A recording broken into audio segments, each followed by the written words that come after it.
The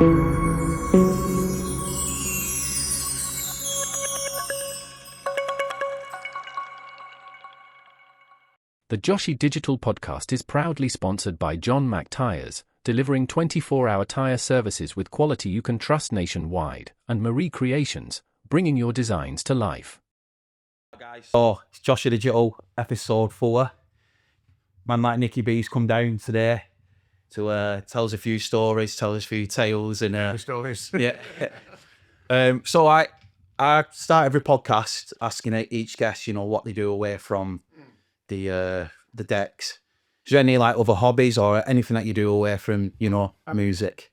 Obviously, I've got gym and stuff, but I'm a bit of a geek on the side. I like computer games. I collect old retro consoles and weird collectible things. It's my little secret thing I'm into. I like all these little collectible things.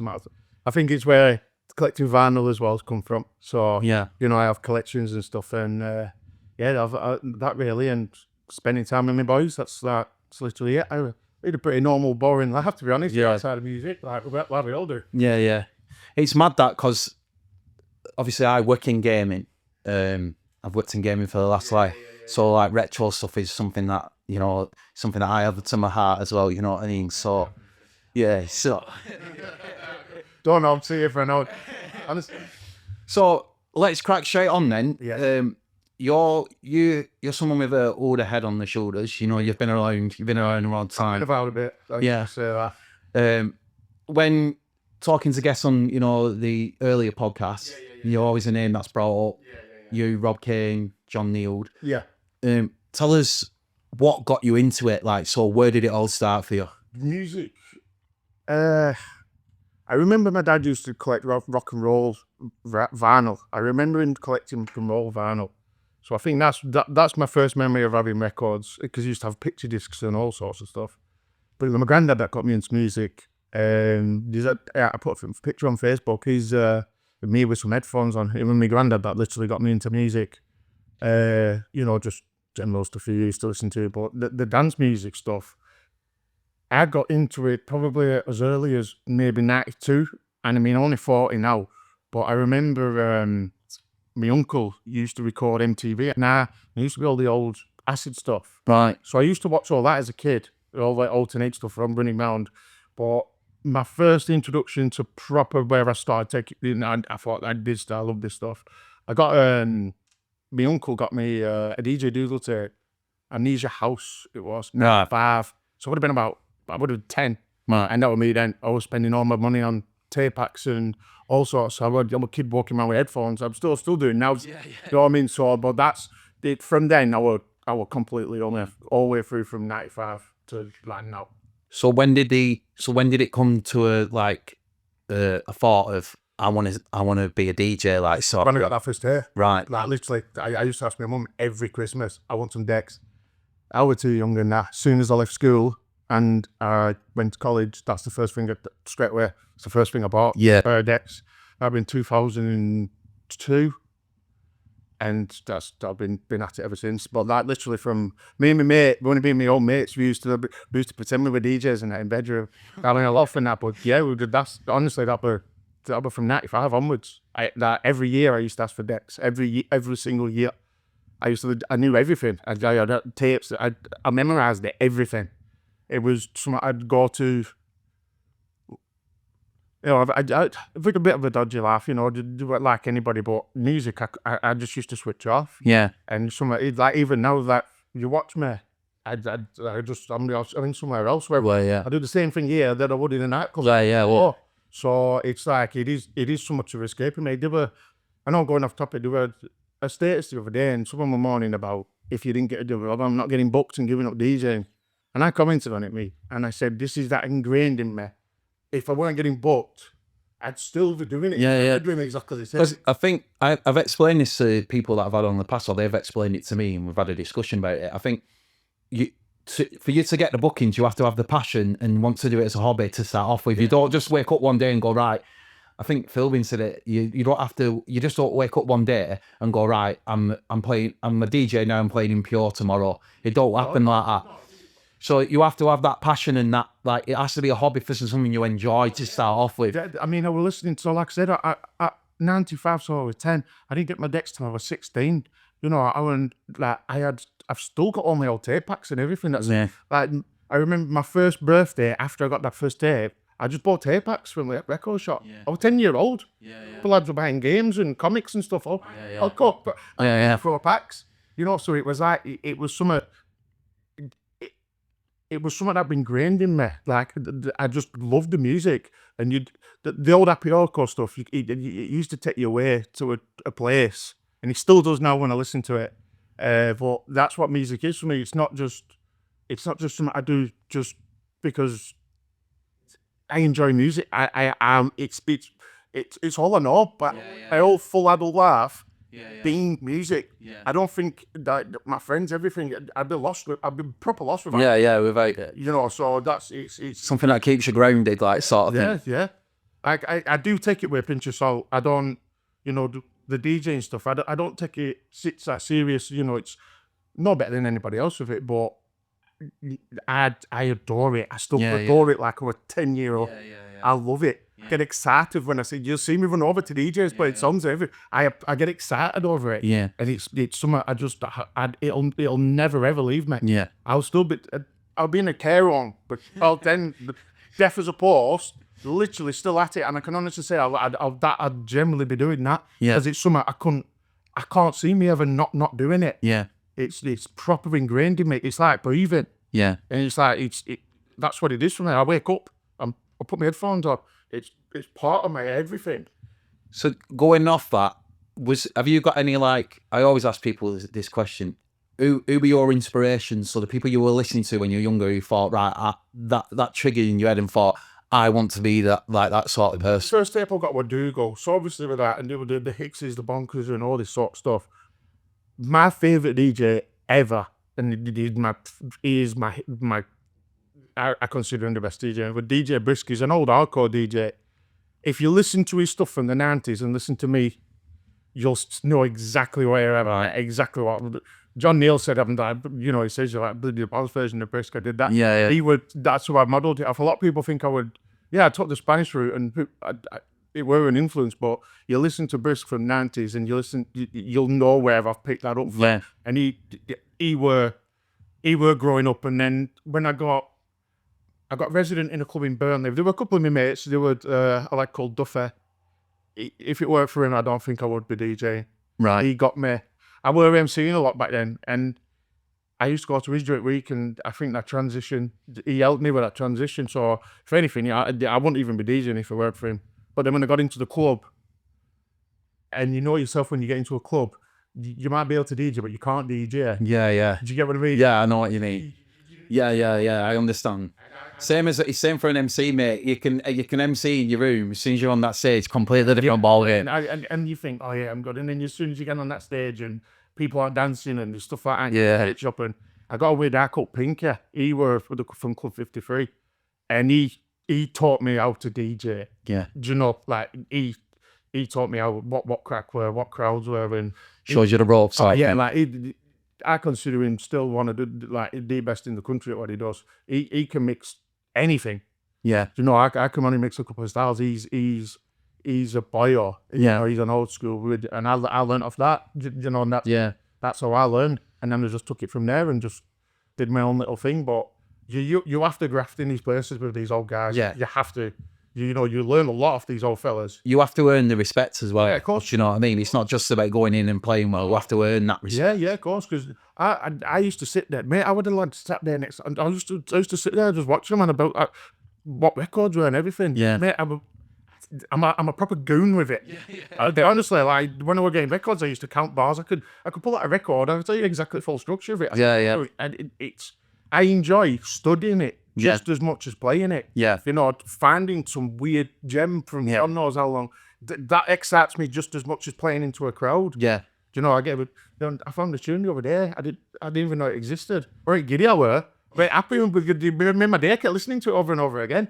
But that part that's just as important to me as playing live. Because it's music. I think when I've done a couple of gigs with you now, from when I first ever started, and we'll get into that later on, and from now, you're someone that stands out to me. I told you that from day dot when we started speaking, and you can see that you've got the passion for it, and you're behind them decks, you're bouncing about, you're in it, you're living it. Do you know what I mean? I feel the way when people talk about the way I put sets, for me, I want it to be a journey.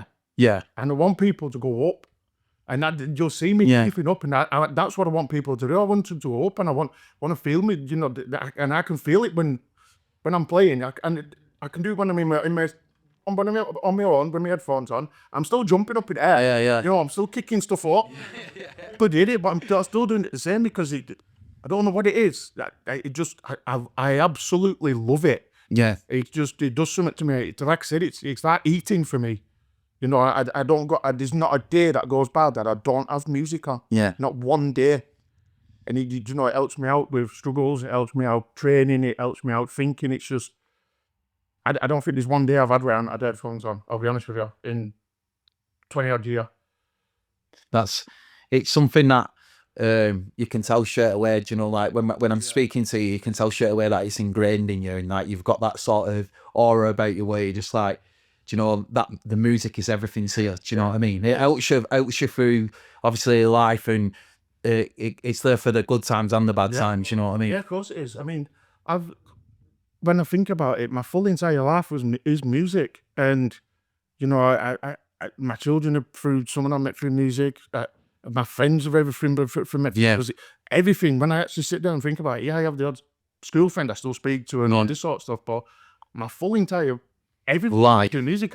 If it went tomorrow, I'd be lost. Yeah. Because I don't know. I'd literally totally different. My full network and everything is all music. It's ingrained in me. So just on a side note though, because you've already brought it up once, did you start as an MC and then got into DJing? No. Or did you just do both at the same time? Sort of thing? Literally kind of both at the same time. There might have been a bit of time frame behind it. But I were MCing in Burnley. I've done my murals a couple of times, and I were doing that, but I loved music. Yeah, so you went down the DJ path instead of. I know you still do a bit every now and again. Yeah, I mean, listen, it's like, hey, I'll be honest with you, I still go around in the gym and I'll mutter to myself. Yeah. You know exactly what I'm like. I also do, yeah. I mean, my fun, I'm going, you're a weirdo. Yeah. And I'm like, it's just, I don't even know I'm doing it, but I don't think you can. Even if you've had a hiatus from it. Yeah, of course I have, yeah. I'm telling you now, you were sat in that car and still literally burst it out. You can't literally stop. You just can't stop. You can't stop. And if people say, if they say they quit and they stop, then they don't. They don't stop doing it in car or doing it in shower or doing it whenever, a bit. They don't even know you're doing it. I think it goes back to what you said before. Do you know when you're on about the music's ingrained in you? You can be listening to a beat and you can just be like enjoying it, and then you listen to like a bounce or a donk beat and you're like bang straight away. It's like your mind's just like bang straight away. Lyrics coming in, you're just you're just spitting them. I can sit there at the gym and like mixes pop into my head and I have to go home and do them. It bugs me. Yeah, it's like I can't explain how. It's just like itching and itch. Yeah, like, I'll just sit there and think, oh my god, that'll go forward. That was from 1999. I'll think I don't even know where it come from, but it is because I absolutely adore music. I adore it. There is nothing in this world that will instantly change how you feel. Yeah, as much you can have the shittest day in the world, and I do have a couple of tunes I go to. Instantly, I hear that, and there's nothing better. It can change everything. You've got people who get into music and you'll relate on this, and I can tell straight away from the conversation, it's an emotional thing. So you have, I don't know why, but you do have people in obviously in this world who don't, they listen to music, but they've not got the emotional attachment, the attachment to it, where other people, you can see a tune straight away from the look on the face where that means something to them. Oh, do you know what I mean? Yeah, there's stuff, it might sound silly, but there's like an old trance tune. I listen to it, it makes you emotional. Yeah. Me and Grimes, we used to talk about this stuff a lot. And you listen to a tune and you get them eyes up back of your head. Yeah. Yeah. That's it's like a drug. Yeah. And just going through records and getting that buzz and finding stuff. It's not just the playing out and stuff is amazing. But, you know, it is good. I mean, look, you took your different avenue now with all this. Yeah. But it's still part of music. Of course it is, yeah. You know what I mean? And it's through a different avenue, but it's all related to the same thing. Of course it is. Something I enjoy doing. Do you know what I mean? I enjoy doing it. You know what I mean? And it's all involved with music. Yeah. You know, and it's a powerful tool. Yeah. And it just brings people together. It performs relationships. Of course it does, yeah. It's a crazy thing. I've met, so I'm the same as you. I've got a collection of mates that outside of music that I speak to. They're like lifelong friends, but I've met so many people that I talk to on a weekly basis now through music, through bouncing Donk made me. Like there's so many names I could rhyme off who I speak to weekly. Like even every couple of weeks we'll just have like a little conversation or whatever. But going just on this bit now, obviously because you got a bit of an older head on your shoulders. Yeah. Because I think some of the viewers or some of the newer generation forget this. I remember it. I remember going to Jamie Agar's shop in Edge Records. At the bottom. I remember getting extreme vinyl. Right? Extreme vinyl. So Edge Records in Bolton, you walked in and you walked downstairs and it was at the back. I remember buying the records. I was very, very young. Yeah. At the time, I couldn't afford any decks. And then when my mum did buy me some, there was some Chinese make. I think they were called Ion or something like that. Yeah. Jesus, yeah. Yeah. So red and black things. Yeah, red and black things. So my mum.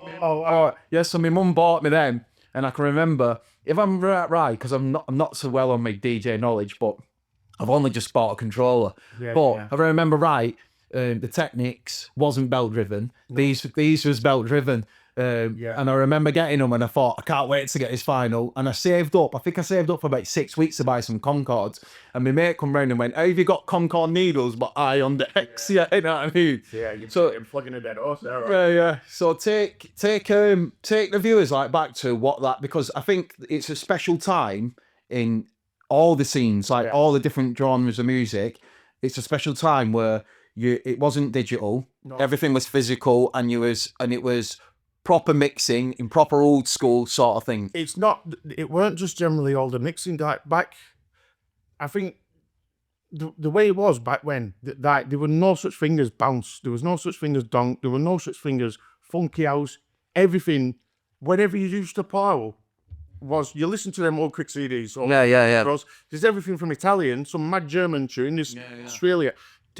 Everything was a similar BPM. You're right. You had so much range you could pick from. Yeah. So nowadays you go on your Band 7 top 10, not knocking the Band 7. Yeah. But it's this one thing now. And I think it's lost a lot of originality and stuff where, you know, where you used to dig every single set from on a Sanctuary pack. They were all completely different because every time we're picking all this mad different stuff out.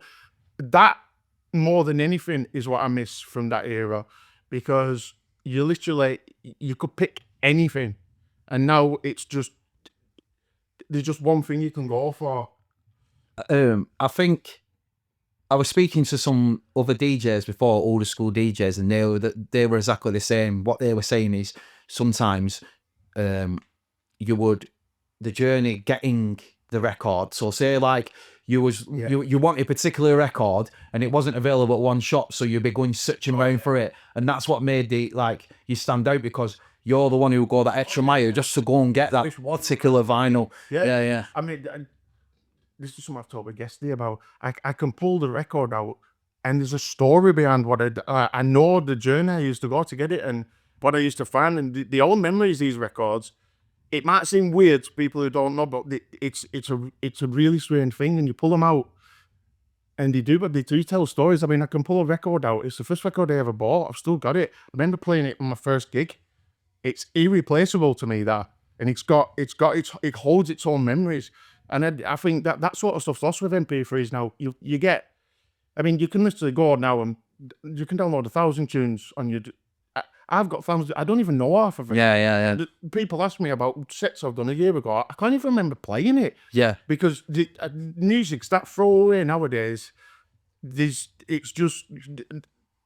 no like. I mean, you can play Superfire. I mean, I play that a lot.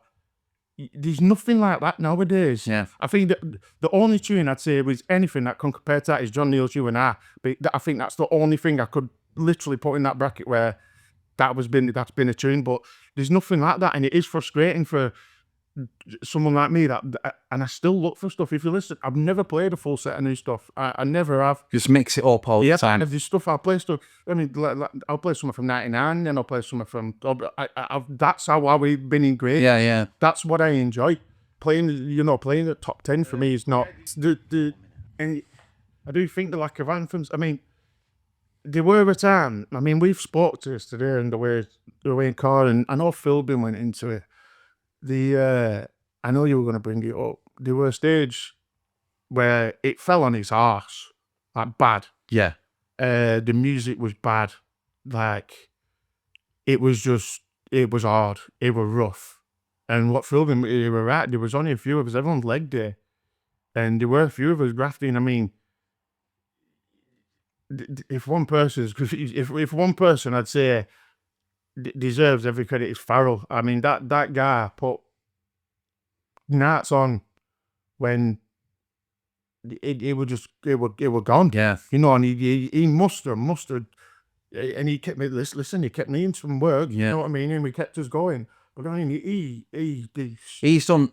Farrell, and there's a little team around him as well. I think John G's someone you can mention as well. The guest he is one of them. He's a workhorse. Yeah, he'll be there he's a loyal old dog. Is the guest that. So, but he was fantastic at there. You'll even listen to his sets, and we all speak about his stuff, and on about the music. But that crash, it was bad, and people think all this stuff's now, mate. We were going to gigs with 20 people there. Yeah. Phil Bin actually brought up the thing about me and John, and he was right. We used to take turns in going to gigs, and like, you go to this one, and because there was nothing in it, and we used to take turns in like, sharing gigs and that lot, and it was bad. And it is a bit of everything, because like it back to the music, there was something new that come out, and that Jack and House stuff, it was fresh, it was completely different. Yeah. And now you've noticed the bounce has slowed down. Yeah, it has. Yeah. When you're talking about it crashed, we were still peaking 156. Medicine Man, they were playing at warp speed. Yeah. You know what I mean? But you see now, we don't get away with that. So Yeah. It has slowed down. Yeah. And people make massive issues of it as well. Like, it's a general topic, like every other month, innit? On social media and stuff. Yeah, I mean, the stuff's made at 150. And I think if you play it any slower than that, it's not meant to be slower than that. But I mean, like I said, I remember people playing them at 158 and everything. It wasn't a problem then. Yeah. I remember Alex K rocking up and playing like 156 and stuff. Yeah. It wasn't a problem then. And then it just become a massive issue. But I think because of all that housey stuff that were coming out, it has slowed down. Yeah. And it sort of like morphed into that. So I think you can see now where there's this hard dance stuff. Yeah. Some of these house DJs are playing the same sort of BPM that we are. Yeah. Like some of these, I think I watched that Skrillex. They were playing all bad Happy Boys tunes and stuff like that. Yeah. These kids didn't even know what that were. Yeah. They're playing it at festivals, but now it shows that it's made a full circle back round. Just circling back round to Farrell, like, he's someone who I obviously have a massive amount of respect from me, because he got me in through the door, like, and he's done a lot for the scene. He's obviously still well up there, and he's still well involved. He's the man. He's the boy. Yeah. Like you say, he kept this. He was Sanctuary was one of the brands that kept the scene alive. Yeah. But just going back to, I think we spoke in a car. There was you, John Neal, and Rob Kane are the ones who sort of kept it going the way it should have. Yeah, they were like, I mean, he did. I'm not saying everyone just ditched it and they went on. They were like, some of these old boys did had enough in that, and they were a majority. It were me, Rob, and John, and we were the main three that was still going round. We were grafting. I mean, even Rob would tell you it were horrendous. Yeah, it's like bad. Do you know what I mean? And they just, I think it had come after a stage where that Bound 7 thing come on, and I think it's like anything. I think it does run its course. So people get older. Yeah. And then you've got a new crowd coming in, and I think it's just a transition thing. Now, I mean, I don't even know anyone that goes on about it. I'm not saying jacking's nothing, but everyone seems to. It's mad how stuff comes back, and it has come back a lot because you think about. I mean, I know the Nats aren't regular. I mean, people say it's back now. They have no idea what it was like in 2002, 2003. I think there's a couple of reasons for that.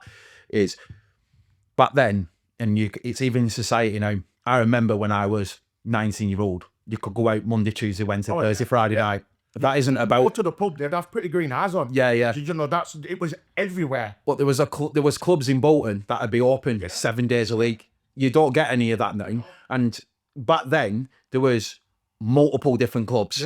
Now there's probably one in every town. Yeah. I mean, one of the pinnacles of bounce music was Blackburn. Blackburn was a mad place. Yeah. There's not one place in there now. Yeah. In Verletown, I know Modes opened, you know, they called it Fusion. But other than that, there's no nightclubs. People can't afford it as well. Yeah. And there is lucky because I do think oversaturating something it kills it. Yeah. So nowadays I think you do see a lot less little nights and they're few and far between, but you've got your big, you know, you still have your Sopranos, you've got your corruption. Yeah. And they're not just events, are they? The people go. No, it's a bit different though. Where that, like, when I first started, it was a nightclub you went to, but like you go to corruption, you go to corruption because yeah. Put this beer on because it's beer. It's It's a spectacle, like you say. Yeah. This is why people go out now, and that's for their play because it's expensive. Yeah, and again, I think because it's not watered down and there's only these nights on every, like, say, once a month or something. Like, back then, you could go to 2 or 3 bounce nights a week. Oh, yeah. So now I think people are now thinking, and in a way, because everyone's money's tight. I don't care who you are, everyone's money's tight. I think... It's nightlife's on its arse. Yeah. It's hospitality's on its arse.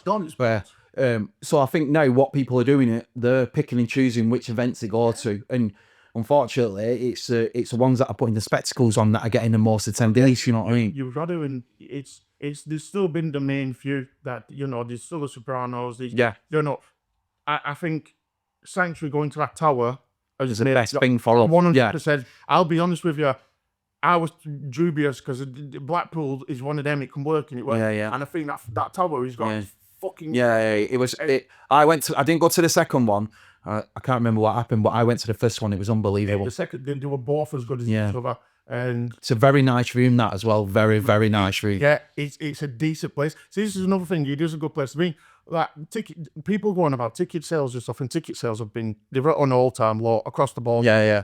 But some people can't afford to pay 20 quid. 3 months in advance. Yeah. It's completely different times. I mean, after started, you were a father. Yeah. Get in, and father was on. Yeah. You know, and like 20 quid now, it's not necessary. Because everything else has gone up as well. So promoters who are putting nights on, the club might want a deposit, or they might want, you know, like, your artists have all that to put their money up. Yeah, man, it's like, listen, it's a business for everyone, you know, and no one wants to lose out. And I mean, I haven't seen a big event quiet for a while.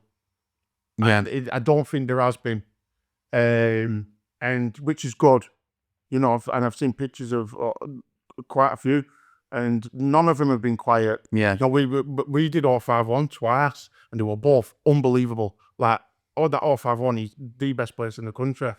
But I do think as well, the place has a massive factor now. Yeah, of course it does. Yeah. It's not just, it's like Park Hall. Park Hall sells itself just because it's Park. Yeah. You could not knocking away that. I mean, look what's happened this week with, obviously, unfortunately, that and everyone's been absolutely gutted. But I'm happy that I've never been to Park Hall. I've never even been. I've never been but there, and I've never even been. So I need to go. But I think everyone was generally gutted. You could see everyone was generally gutted, and then obviously it's good news that there's no venues. Yeah, there's nothing. Like it's soon, you know, there were a lot of Pure at one point, and then they went stale at Pure. Yeah, so the 2 and 4 between now, but like Pure on Pure.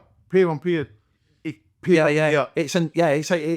venue sells it just as of course it does. It's the full thing. Yeah, because it's a once a year. Again, it's a spectacle, like you say. It's once a year. Everyone if you're into bounce, you're into Donk, or you're just even into dance music, everyone knows about Peer on Peer. 100%. Whether they don't, you know, these people that go to that one that don't even know the other side of them, don't even know who I am. They don't. Yeah. They'll go to Peer because they like the Peer. Yeah. It's its own thing, which is great. It's amazing. Yeah. Don't knock them lads. I think what they do is amazing. But it is also, you know, and the venues and everything else gets taken into consideration. We run rows where a little Phoenix nights in the middle of nowhere, and people used to go there and just, it were a den. But them places don't survive now. Yeah, well, let's talk about that, because we were talking on the way over, and you were surprised at some of the venues that I'd done. So you've done main stage at Syndicate. At the time I did. I've done all 3 rooms. Yeah, right. So you've done all 3 rooms at Syndicate. I was lucky enough to do one of the rooms at Syndicate through Sanctuary. I did Mr. Smith's, which is was a mega club for me. The one in Warrington. It used to be called Halo afterwards. It was called Mr. Smith's first. Yes, that was it. Big Halo. I only found out it was called Mr. Smith's because when I was searching Halo, it come up as Mr. Smith. So did you do it when it was Halo? Yeah, so I did it when it was Halo. Unbelievable club. Unbelievable. Even when you walked in, and they were the R&B room. Yeah. That big disco. Yeah. That dance floor. I think if I remember rightly, I did that with I didn't do an over 18s night. It was an under 18s night that I did there with, because I used to be on a group called Ultimate Bounce, and we did the Lush clubbing circuit, right? And they got us on the. So it was like clubs like Icon in Bolton. Yeah, Living on Leisure. Yeah. That was it. Yeah, because that's what Farrell used to do. Yeah. So we used to do the ones in Darlington. Yeah. I went to Darlington. Yeah. It was all that Living on Leisure. All the same company, did it? So even that, mate, they were franchises. They were Lumen or Leisure in Burnley. They were everywhere. Yeah. Oh, even them went busted. Yeah. And mate, they were some serious clubs then. Yeah. Every club that I did for them was a massive club. Yeah, it wasn't. No little bullshit. No, I remember when doing. So this was a couple of years after I'd first got my first gig, and we'll speak about that later on, because obviously we found out afterwards that you was on my first gig. Yeah. I remember doing a night for them, one of my first nights. There was 6 MCs in this group called Ultimate Bounce, and we did Icon. I think I remember that. It was like we were all really young, and we were around about the time Blackout Crew was out as well. But obviously Blackout Crew were obviously loads more successful than what we were. Yeah. But we did Icon. And that's you were from the arm. You did the arm. Yeah, so I did Harmony. So does that come from? No, so what happened was, we sort of, because I met a lot of the MCs that came for Ultimate Bounce and DJs, like so Hunty, Haggy, Little Dale. They was all through Harmony. Right. And then a couple of MCs like Zayde, Sniper, not the original Sniper. We called Sniper MC Callum. He was off my estate, and a few other lads. So what happened was we did a night at Icon, and I didn't expect what I got when I got there. So I'm expecting like 50 people. Mate, I got there was about 1,000 under 18. So mate, it was chaos. I swear to God, I've never been like so. Because when you're in the zone, you're thinking, I'm only going to MC a couple, like 50 people. I got there, my head fell clean off. Yeah, mate. The time you're on about, me and Lewis used to do, because Mode used to be called Fusion. We used to do Fluids back in mid-2000s. The kids dues, we were getting 1,500 kids in. Yeah. The kids dues back then were insane. Yeah. Like, literally, they were better than the over 8. Yeah. And we were consistently pulling between 6 to 800, I think it were, beginning of Fusion. And mate, we had that many, it was that hot. Yeah, it was. Took the CD, because it was just, you were just dripping. Yeah. It were horrific, mate. It were mental. Yeah, it was. Because I remember going to, is it called, what it used to be called, Liquid in Wigan? Was it called Liquid? Or Fluid or something like that? I remember going there, and I walked in through. Is it Liquid in Enver? Possibly, yeah, I think so. I remember walking. I remember because they took us in through the back door, and I thought, why are they taking us in through the back door? And I didn't realise why they took us in through the back door. Mate, it was rammed. There was Icon was the best because I played there well. It wasn't the new one. You know when they refurbed it and put the DJ box on the dance floor, didn't they? But before that, the DJ box used to be in the middle, and then it had 2 stages either side. Yeah. And then you had a balcony that went round top. Yeah. I came out the door, honestly. The full dance floor, you couldn't see the floor because there were that many people, and all the balcony was just rammed with people. and it made my head fell clean off. I was like that, shaking with Mac in the hand. You know, you've got to go back. This is when you had that many people in with a lineup that no one knew. No, And this is what I'm getting at.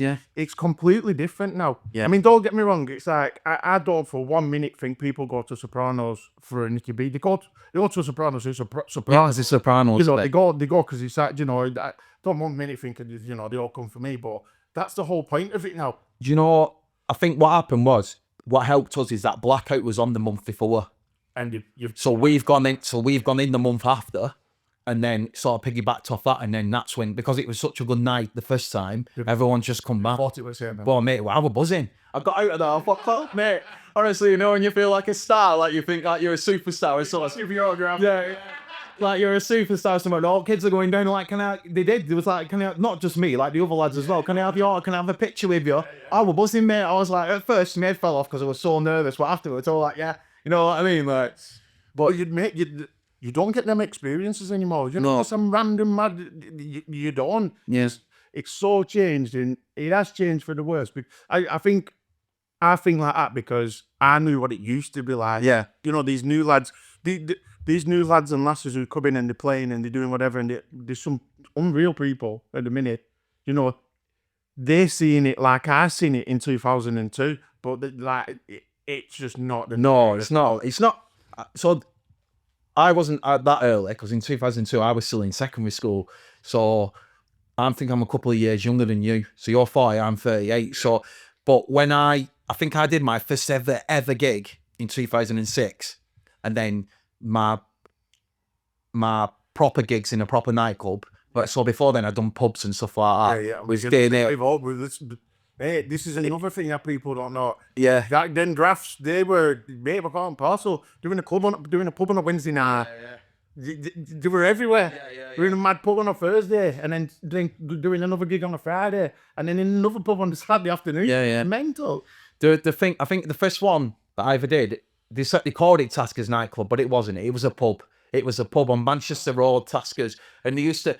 Where is that? Is that in Bolton? In Bolton, yeah. So pub inside, innit? It's up main road. Yeah. Yeah, I've done it. Yeah. So exactly what you're so it used to be a group called Evolution, and it had Jonak in it. I did it for that. Yeah. I played because it had that little Neil. Yeah. Yeah, I played that. So we did like a versus night, Ultimate Bangs versus Yeah. and then we used to do like little pubs and stuff off that, and then I think this was after DNA actually, because I first, obviously when I was emceeing at Castle, that's where Farrell got me from there. So I think this was after that. But anyway, what I was getting at is there's so many clubs that I don't feel like tight, but I just feel like there's so many clubs that don't exist anymore where you had that sort of experience, you know what I mean? Well, that's where you do grow. I mean, I'm not knocking any DJs now, but that is where you learn. Yeah, of course it is. These little mad dudes where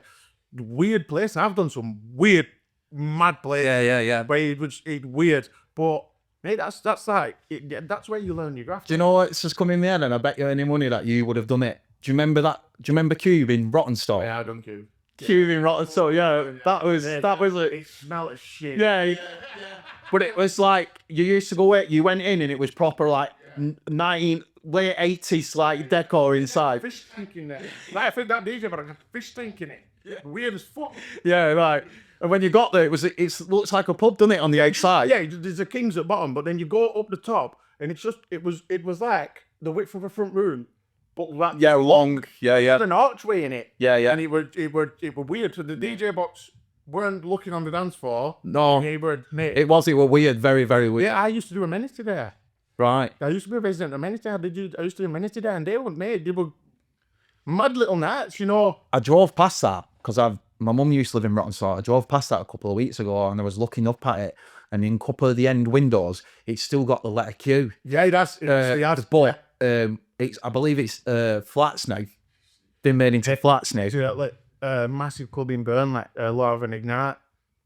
They blitzed and put them into flats. It's like, it's mad. Like you walk, I go through Burnley Town Centre and I don't even know what's in there, and there's nothing there. Yeah, it's completely. I used to walk into town, you couldn't move through the town centre. Yeah. It were crazy. I mean, like, you've got to think of back then, like, people don't usually tend to clash nowadays. Like, if there's a big event on, it's usually, there's usually not many on at the same. Nah. Well, mate, back then you had Monroe's, you had 051 on, you had Maxine's on, you had Pier on, you had Crick on. These are all on the same bastard nights. Yeah. Every week. Yeah. It made you a pack.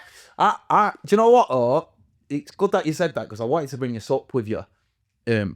Because obviously I was only around for a couple of years, and to be honest with you, like I said in the car, I was young. I didn't know what I was doing or what I was getting into. I didn't know any of the politics side. I got into MCing because I listened to FEZ on the tape every weekend and thought that's what I want to do. Yeah. But there were that many nights going, and I think one of the people I spoke to was Gary Selects. I spoke to about this. He's an over here. Yeah, so I spoke to him and I said, was it, like these days now where, and I know why they do it, because I understand why they do it, but like these days now where they say to certain people, oh, if you're going to do that night, you can't do this night.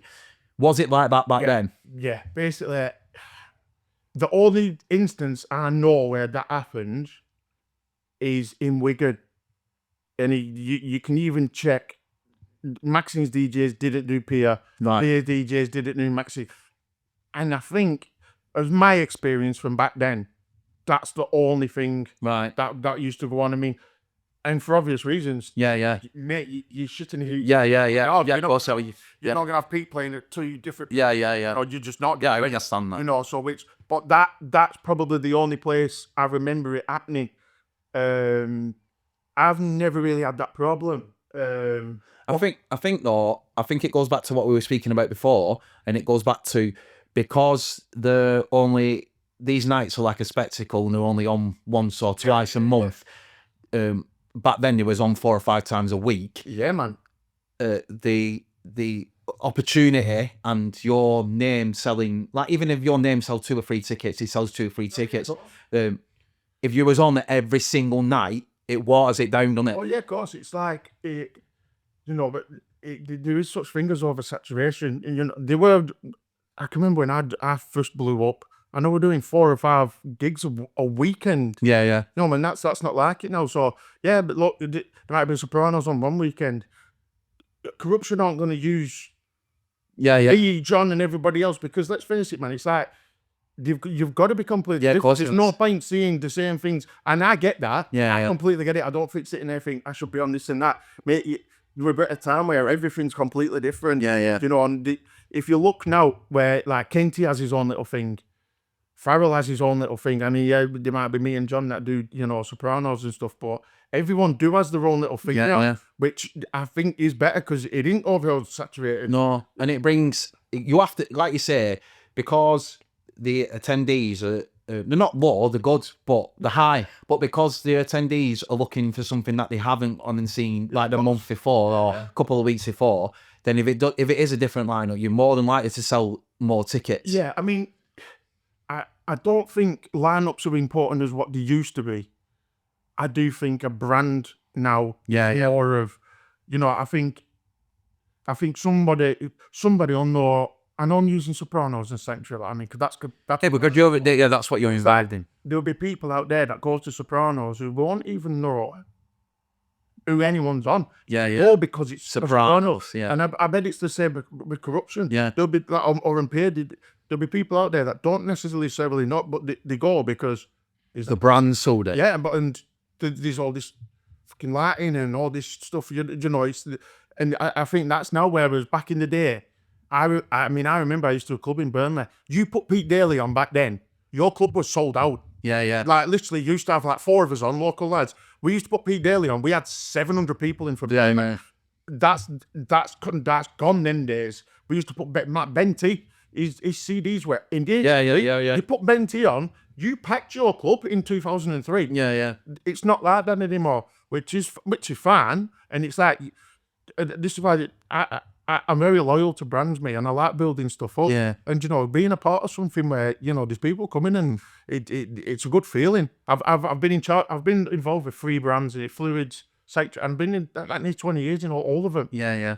Do you know? So I'm the same. Like we spoke about in the car, there's other brands that have approached me, and at the same time that Corruption have done theirs, and I've been like, oh, Sanctuary have done theirs, because I always have a bit of a soft spot for Sanctuary just because of Feral. I see them. But I'd always put them first because they're the ones that give me the opportunity. Well, do you know what I mean? Like, obviously, you're gonna, because let's be fair, man.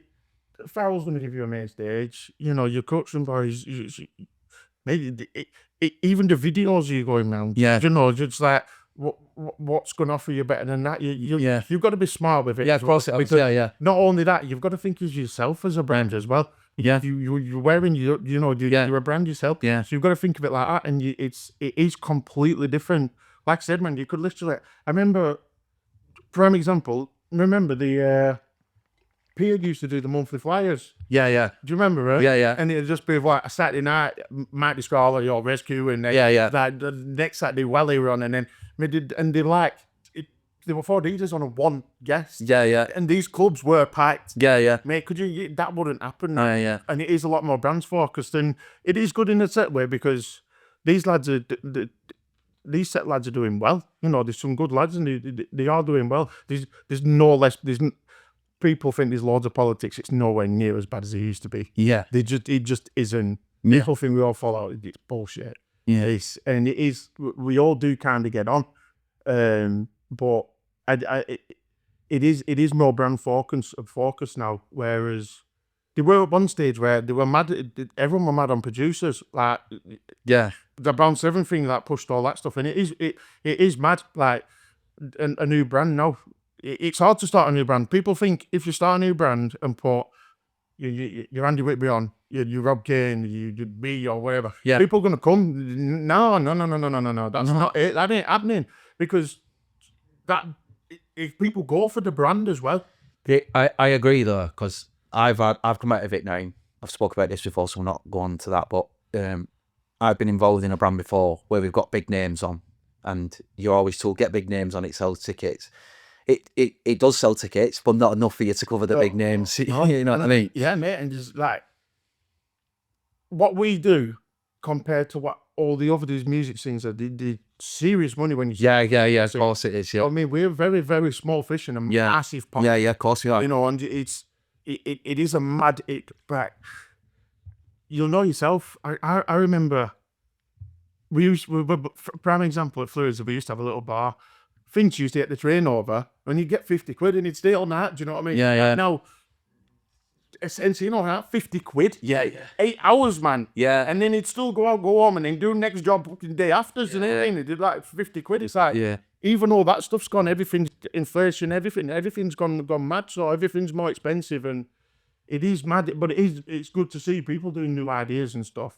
Yeah, of course it is. I think, like everything else, it has to develop, doesn't it? Of course, it has to change course. I do think with all the everything's a lot more visual now. You've got your podcast, you've got your TikToks, you all that sort of stuff. So a visual standpoint sells stuff out now. 100%. Unless it's videoed. Visual is the best form of content. Don't put a track out unless you've got a video with it, because the problem with it is the average viewer now, even in society, they'll listen to the first 30 seconds, and if it's got nothing that they can concentrate on. Because, mate, it's that fickle. I'll sit there, mate, and I'll scroll. Content is that easy to get hold of now. It's a dime a dozen. Yeah. That I've shown to my mixes down to 30 minutes now because people get bored. Yeah. Do you know, like, you look at all these new lads. If anyone, I could say, Quex has got it right. Yeah. Do you know? But he knows what he's doing. He's on it. That's fine. Like, listen, mate. You don't necessarily. I'm not saying by any stretch of the imagination he's not brilliant, because I do think he's brilliant. But he could take over someone that is, because of what he's doing and how he's marketing is. Because I think that's what you've got to do now. You've got to. I think that even the older lads have started realizing that. Yes, no. You know, like they know that they need to start getting videos out and start putting content out, because the game's changed a little bit. The days of like putting mixes together or just putting a track out there, it works. Some of it works, I'm not saying it doesn't work. Oh, no. But I'd say a good 50%, 60% of it doesn't, because you need that visual. Yeah, of course you do. You check on your SoundCloud numbers, even across the board, mate, it's half what we used to get. Yeah. You know, like I've got mixers that are in 30, 40, 50,000. Yeah. Now we're getting it. Just that the listening's completely changed. Yeah. And it is all visual, but yet you can go on a 30 second clip. Yeah. On TikTok. I'm sure one of Quex's is in a million somewhere. Yeah, yeah. You know, and it's a 30-second video of it. Bubble jacket talking about fairies, man. Yeah, it's a hell of fuck. Yeah, but he's seen that whether it is with Quex, I've spoken to him loads of times. He's on it, like he's got that vision. He knows what he wants and where he wants to go. So he's seen a gap there and he's gone, right, this is what I'm going to hit and see if it works. Because that was a gamble. That was a gamble because MCing is so like brittle. You can do one thing wrong. And it can be like, what's on the bricks on your shoulders? You've got so many people at it. There's only so much you can do with dance music. Yeah. You know, with dance music again today, we're not rappers, we're not doing anything. Yeah. There's only so much you can do. So you've got to do something completely different. And let's be fair, man, he has done stuff. I know Dollar does a lot of videos, and, you know, Pulse does a lot of videos. And, mate, they've got traction just off doing all that shit. Yeah. Mate, that Dollar come from nowhere. Yeah. Scott shared a video of him, and I thought, I'll be honest with you, I thought, who is this guy? I've known Dollar for ages, but I've not known him to speak to. But I didn't know he was we're knocking about ages ago. Yeah. Hagar and that. Now I can't remember that. He's a rapper. He got into, he was MCing, but he was rapping at the same time as well. And then I seen a couple of videos of him. It was either on Facebook or TikTok a good couple of years ago. Yeah. Scott sharing him, and I thought, it sounds alright, like. And then Scott put him on a like mode, and I'm thinking, he's not, mate. He turned up, and I went to me. I went, hey, listen, I owe you apology. I said, yeah, no. Enough of fucking his style. Listen, his style's different straight away. So you know what it is straight away, and you know what it is with him. I know I say this to like a lot of people, but he's one of them. He's got a very good attitude. Yeah. And he's sound. You know, mate, the being a nice person gets you a long way. It's the same, mate. I speak to Quex personally. He's an amazing guy. Yeah. You know, and that doesn't, but that makes me want to share his content. Yeah, because I want him to do well. Yeah, and that's part of parcel. That's why I got him. I got him on Nothing to Prove because I seen where he was going. Yeah. And like everything, I'm not going to sit here and bullshit people and say, oh, I did it out of goodness for me heart. I did to a partial point, but I thought to myself, I want to grow. I want him to grow. Let's work together. Let's do something together and let's smash it. And that's what we did. Mate, listen, it's the same instance of me. You're using me as much as I'm using you. Yeah. You know, it's beneficial for both of us. Yeah, of course. I'm getting free content. You're getting yeah. Let's be fair, man, and that's what we're meant to be doing. We're all pissing in the same pot. It's not. You have to take it to a realist version as well. Like if you're going to go and do something, there's obviously got to be some benefit to you. Of course there is. Because you don't just walk up to a stranger in the middle of the street and go, "Do you want to come and do this?" Yeah. Do you know? Yeah, listen, man. It's not. You're using people without using people, but it's also you know you've got.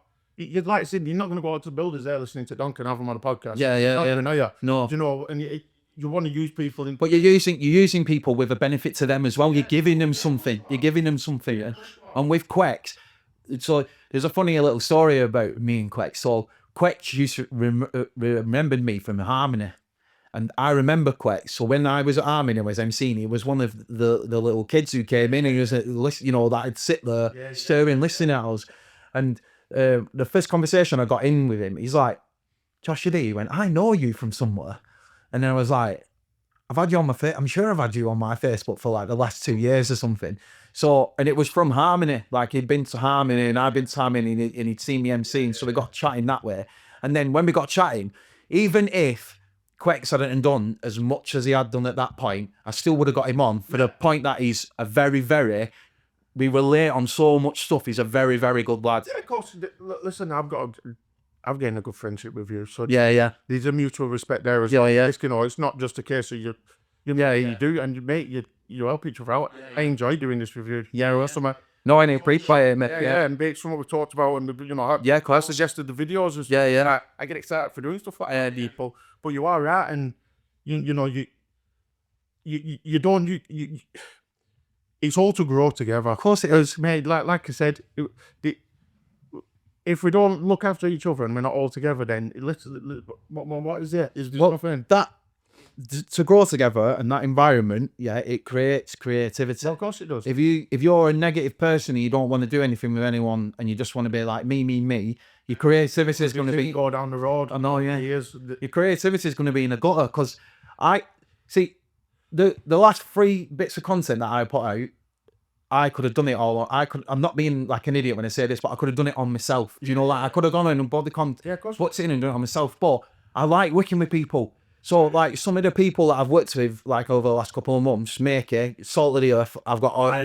We've spoken about. Yeah, he's a genuinely lovely man. Yeah, top guy. Mikey C, someone who this year has probably been the best breakthrough MC. Like he's absolutely smashed it. Mikey C is he's the best breakthrough MC. So I've just done a bit, for me anyway. I've just done some content with him, a new video with him that you can look at it on YouTube. It's called Feel Good. Me, Mickey and Mikey.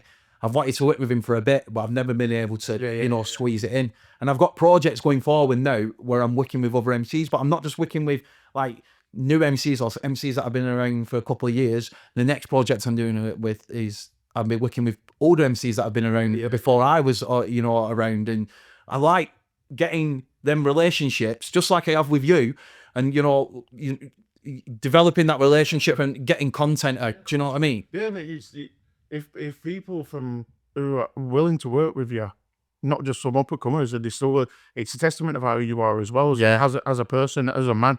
And people are that you've spent a lot of time and effort into. I didn't realise to the extent of what you've done, and it's nice to see. I'll comment as soon as yeah. And it's you've got people who want to help you. Yeah. But like I said, you could have done all this shit on your own, but it's like you give people these different things. You give people different things. It can get boring on your own as well. I find do stuff on my own, I get fucking bored. And let's be fair, man. You've also got to be, like I've said before, oversaturating yourself. Yeah, mate.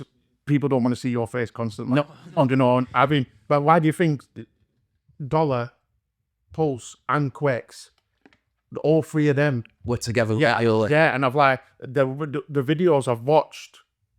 They're all back, they're all jumping forward, and that's why people not know who they are. And it's not because of one individual thing. Yeah, they've all done it together. I mean, but Dollar makes the music, for God's sake. Yeah, no, yeah, he makes the music, and they're putting time and effort and money into that, like you have. Yeah, I don't think people realize this as well. Mate, this shit costs you. Dollars quiz, you're going out and getting a film done. I mean, yeah. Mate, it's not just a film. There's a studio decided. Yeah. That's really the editing. Yeah. It ain't no cheap shit. No, it isn't. No, so it's for them. Like I said to you, obviously off camera when we were speaking before. If you're going to do something, it needs to be like half decent. Nowadays, it needs to be. Like I said to you, the podcast. Look at how you go on YouTube, man. The podcasts are unbelievable. Yeah. If you're going into that, you need to be different. Yeah, of course you do. To be the Quex example, he set a little bar. Yeah. I tell you what we're good in that Magpie. Yeah, Magpie was brilliant, mate. Unreal. And it was still bounce music, but it sounded different. Yeah. Because of a different two people. Do you know what I like about it is that Easy's been around for a long time, but Easy's pressure's always been on every single video, like he's lyrical wise. You know what, right? I did a CD. One of the best CDs I've ever done was with Josh, and it started, and I did it off the same thing off his video, and it stood what that first 30 seconds is probably the best start of a CD I've ever done. Them 3 there, arguably, are probably the best 3 trio you could get together. Do you know what I mean? There's other people you could put check in there, but them 3. I'll be honest with you. I think Jordan and Finch here. You're talking. They are. Yeah, of course they are. Yeah, not knocking anybody else. Yeah. When it comes to a working standpoint and what, of course, yeah, 100% agree. And they can do whatever, but mate, easy and pressure. You've got to talk in a different light because these fuckers go missing.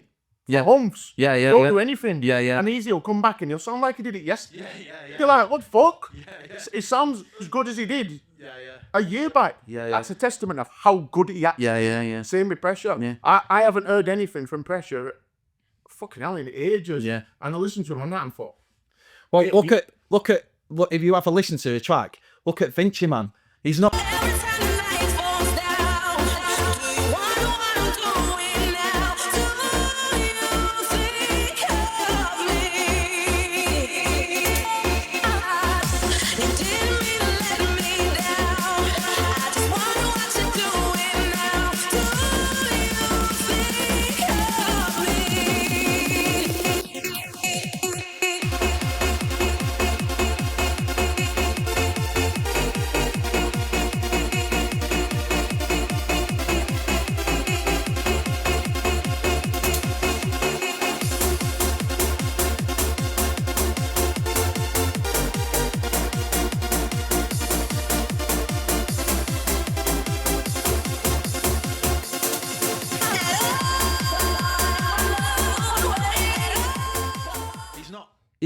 he's been away doing. I'm not saying he's been active, but he's in a way there doing. And obviously, it's argument. It's a completely different sort of thing. Yeah.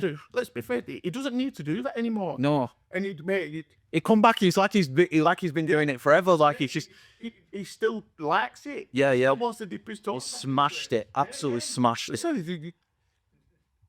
I couldn't pick between Cover and the Fringe. I really couldn't. There's been one instance I did a Lukey's birthday and I had Gramsy and Finchy on, and I listened to my set, and Finchy actually made listening to my set better. I actually, because it was just normal Scousey stuff. It was a lot of classics I used to play, and I listened to it, and I actually got goosebumps off listening to Finchy of it. That's how good he actually is. There's a lot of top. He's unreal. Like he again. He's one of the MCs he's probably, out of him and Jordan, they're probably the best who set everything for this scene. A couple of other names that we mentioned before on the car as well, Grimes and MCB. MCB, he is, mate. He is a class act. No, Gramsy, I'm a bit biased with Gramsy because we grew up together, and you know, I don't think there's any better lyricist ever than Gramsy. I just don't think anyone can write a lyric. Mate, I just remember him back in the day. He was unreal with his lyrics, but he made it you want to watch because it was like serious but humor at the same time. Do you know what I mean? The CDs we used to do were, me and him started them little studio CDs because no one were doing it, he's like I said. They didn't used to listen to it for me. They used to listen to some weird shit he used to come up with, and he was listening to it. And that's that whole thing. But you'd watch him live. He didn't do any of that shit live. You know, it was I had a teacher and all that sort of stuff. We listened to him. He's on like transvestites and fucking but proper funny listening to it. And that's, I think that's what set Gramsy out from everybody else. So like the same with Jordan. You look at Jordan, OnlyFans. It's the same sort of thing as what even before that OnlyFans though, if you listen to some of Cover's lyrics, like they've got humour in them, and then you've got the serious stuff as well. You can switch it up so it can be funny, and then it can be sort of like, you know, turn it on sort of thing. Like and but that's what he's like as a person. You know, he's a divvy. He's also serious at saying. He does like having a bit of investigation and that wine, you know. Remember what it is. Mate, Grams is a lunatic. That's what comes out in his music. And like Finch's funny as fuck. And there's that Yummy Mummy one. It's like it's mad now. They used to be a 32 bar freestyle that. I love that sort of stuff. But now, like, you know, there's full songs of just one person. I think that Yummy Mummy, not the Yummy Mummy, the OnlyFans one, mate, that blew up. Of course it did. I once did a party, because I don't do parties often. You know, mate, I got asked for it. And you know, can you play Jordan Glover? The OnlyFans were going, it's just... I think, you know what you do when we had the track that we talked about, like the one we're on about Make is the one that blew up for us. And I was explaining this the other day, you know, the one with my missus in who's singing. I was explaining this the other day. Sometimes, I don't know why, but sometimes it can be a hit, sometimes it can be a miss. Of course. That one was a hit for us because people liked it who wasn't into bounce. So when I say that I had done 250,000 views over all the videos, that's all the videos combined. So I'm not trying to say, it's done 250,000 views. But you look the demographic about that, it's not a crowd. But it's not about it. But he did 250,000 views from people that wasn't in bounce, mate.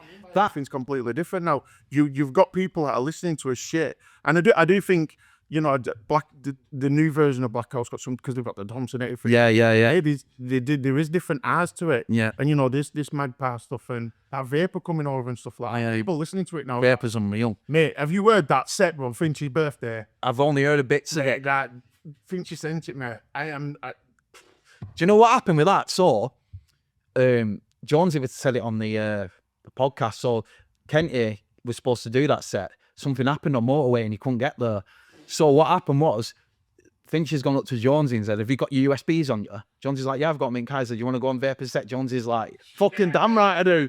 And he smashed it as well. He smashed it. Honestly, the videos, you know, the clips, don't do the justice of what the audio is. Duffy were telling me, well, I think it was either Duffy were telling me or Jonesy told me that Duffy said that he was unreal. Like he's been seen on bounce like for doing tongue twisting shit that like you were just, what the fuck? Vapor actually grabs a mic and says, There's no point me to saying it. You can actually see it. It's any pointless. I like the new Put a Donk on It tune, but the one that stands out for me, and we've spoke about him before on the way over because he's from your town, mate. Lukey P's bit on that is unreal. Yeah. It's just bang on the point.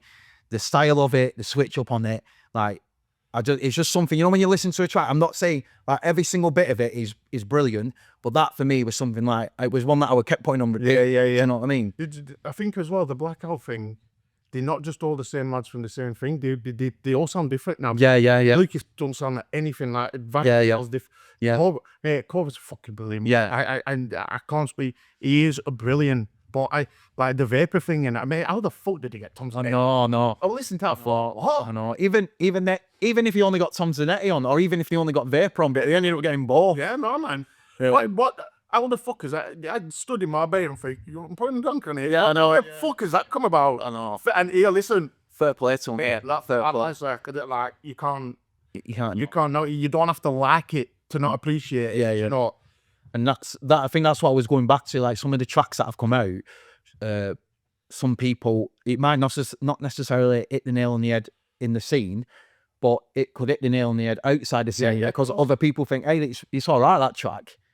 And that's what Quetch has done. Yeah. He's got, mate, I bet you could go over in his demographic. I bet there's people from Nigeria. I mean, it's like, mate, there's not 1 million people that come to our events. Yeah. You know, I'm sure he's got like, Yeah. Tazo has multiple tens of hundreds of thousands. Yeah. Maybe one Britain Got Talent. You don't have to like it. Yeah. But if this is what we've seen it on the social media where some people who slag Tazo off. When you're in that position, you have to be open to criticism. But at the same time, I listened to Tazo on Britain's Got Talent. I thought he was decent. I didn't think he was out of this world. I thought he was decent, but do I respect the guy for going on? Fucking damn right I do. You've got to understand, he's a club MC, regardless of what you think of him. Yeah. He's gone on a talent show with singers. There's no DJ behind. Yeah. You don't know crowd. You don't know. I mean, you've gone on stage in Northwest. He's going somewhere. He knows everyone. Yeah. To do that, you've got to have some serious bollocks, especially when you've come from a dance music McKenna background, because you have opened yourself up. 100%. 100%. Whether you like it or not, you've got to live with it. Give the guy an edge. But the thing is the way that they don't see it is because they'll just give the opinion is, and I know Taz will probably take it this way as well. Bad publicity is good publicity. Yeah. They're still sharing him. Yeah. Do you know what I mean? Yeah. Whether it's everywhere. And the guy has gone on to live on a TV program and smashed it. You know, he doesn't have to be out of this world. You could have a singer that goes on there who's not out of this world, but you know that they've got something about them. Now, you've got to understand, he can use that for Yeah. He's not stupid, man. Yeah. You know what I mean? Well, he's like, if you look at, I don't know him personally, but if you have a look at Tazo, he's good, like, if you have a look at Tazo and what he's been doing over the last couple of years anyway, he knows what he's doing. He's smashing it. Listen, I'm good friends with people up there. Yeah. I mean, one of my best friends is from up there, and I know, mate, they love him up there. It's dudes. Yeah. Go mad for it. Yeah. You know, so regardless, you love it or hate it. Do you know what? It's mad because in 2009, and I've probably never shared this with anyone, in 2009, I went for an audition at Britain's Got Talent in Manchester, and they actually got through to the next stage and went to London. So I remember it because my dad got about 6, do you know when you go through them zones? Yeah. You got about 6 tickets and then was whinging at me.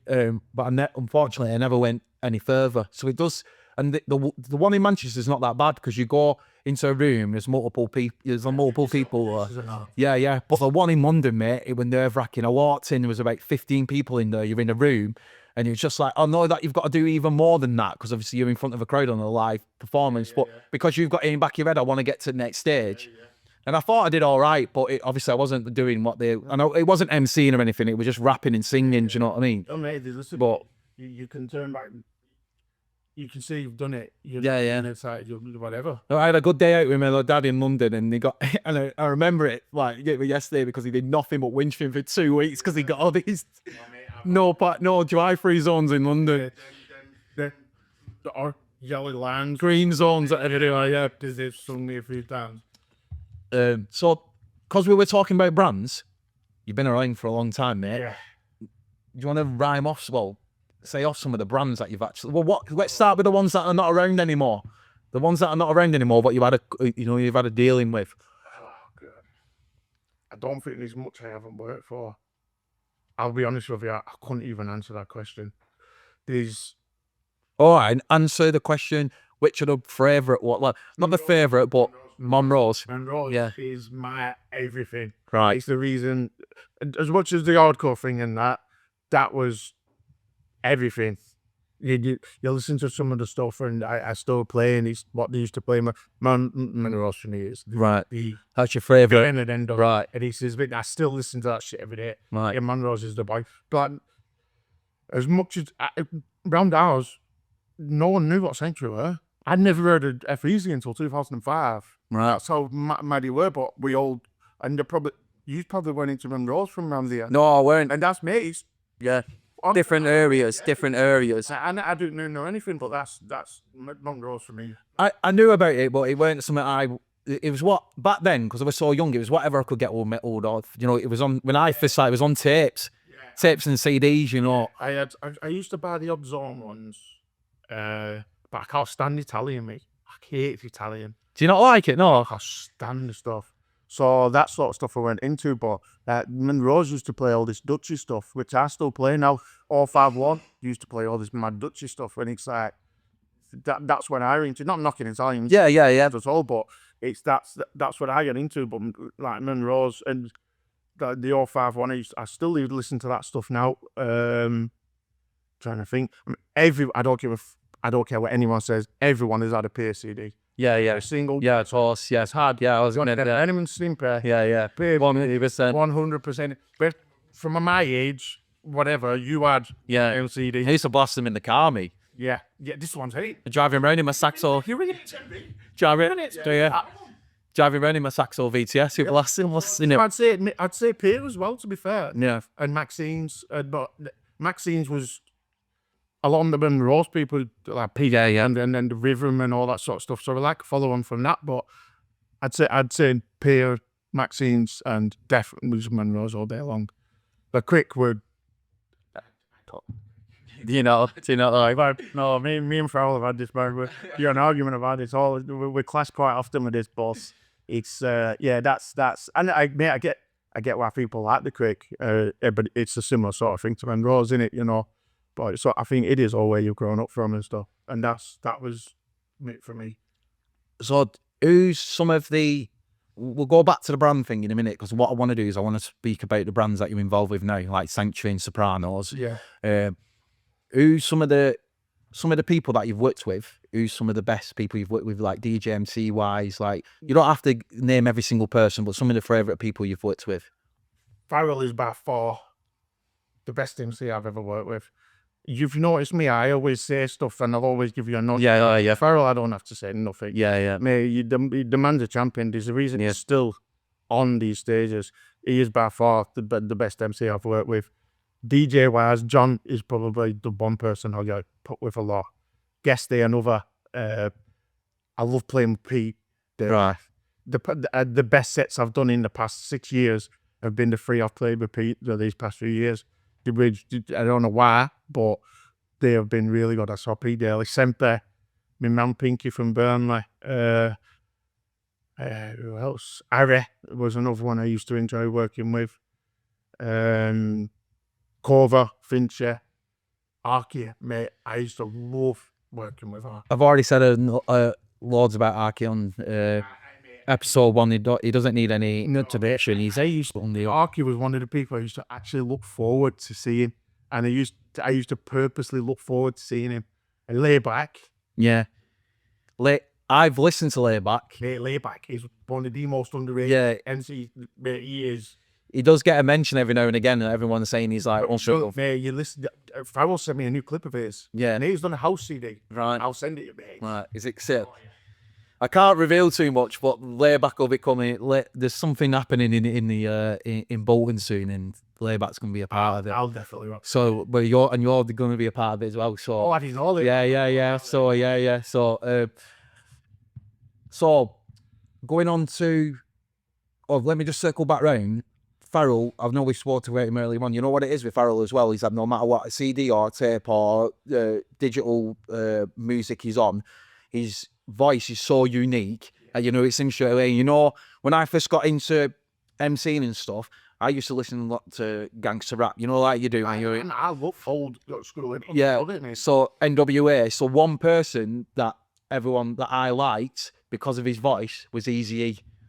Because his voice is so unique. Do you know what? The number of MCs used to rip off stuff they used to say. Even Farrell says the odd little thing, like a vanilla ass thing.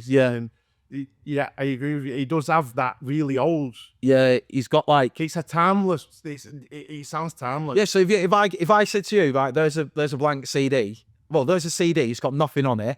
And then I know you would know straight away, but even to the average person, if you know Bounce, if I just give them a CD with nothing on it, and it was a tune from, I don't know, I'll say 2002, you could tell straight away that's Farrell, because you can tell straight away in his voice. Straight away. There's always, in these select areas, there is some people that sound similar. Yeah, we talked about this before. There is, they all have select styles, which is fine, you know what I mean? That's cool. But you listen to Farrell, he's the only one that is still, he's not changed his style, he's not tried keeping up with anyone. He's not interested in doing his videos, he does his thing, and he is still on the top of some of the biggest stages. Mate, you can't knock that shit. No, you can't. You can't. Man had hair. I lost hair through this shit. So have I. You know, and I don't think he gets some enough shouts, especially off these young lots, because I don't think they appreciate it as much as but mate, when I blew up, it was because of Farrell. And obviously the Sopranos and stuff, and they helped me, but Farrell put a fucking lot of it. He put a lot of, I was a 20-year-old playing some mad weird fucking 3D shit. Run off to Alex K and Syndicate Mania. You're playing there. What was so fuck about? Yeah. Mate, and He's on that, just listen to what you've just said though. Like, you was after Alex K. You said that you were on putting you on it main room. And I said, all right. I said, running around after Alex. I'm like, what the fuck? Mate, even now, he says that's my favorite. Yeah, it's his favorite seller, man. Do you know that, mate? I would no one. Yeah. And he were putting the confidence in. But mate, Syndicate were one is then. You'll know yourself. The Lumar Leisure ones, they had walking custom, so it weren't necessarily you pull that win for a back. So mate, you could have holiday makers just down there from Scotland. Yeah. He wanted to go to the club. He wanted to go to the club, and we did. Them days were mental.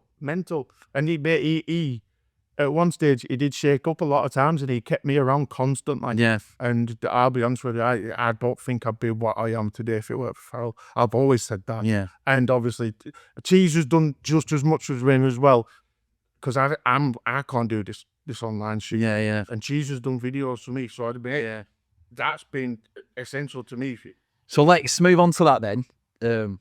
We'll circle back around to Sanctuary in a minute, because I know you're involved with them, and we'll talk about Tower and all that sort of stuff. Yeah. Sopranos. I think I've got a picture later on that we're going to go through.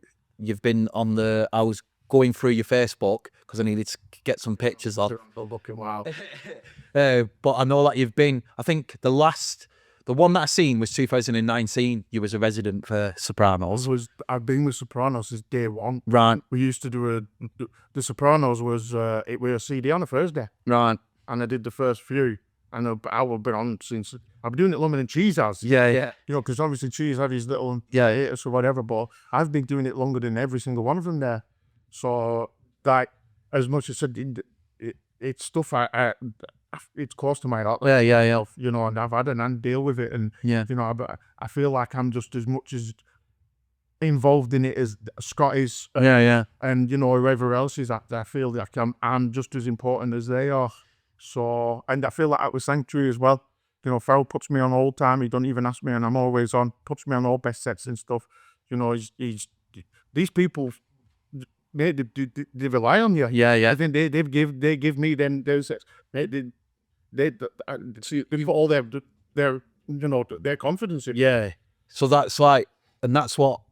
Again, I know we spoke a lot in the car. I think that's what we spoke about where it comes to loyalty. You know, going, you know, whenever they're asking you to be on, and you go and you make sure that you give a good performance and you do your best. Of course, but even now, if I do something and I'm not happy with, it bugs me for months and months.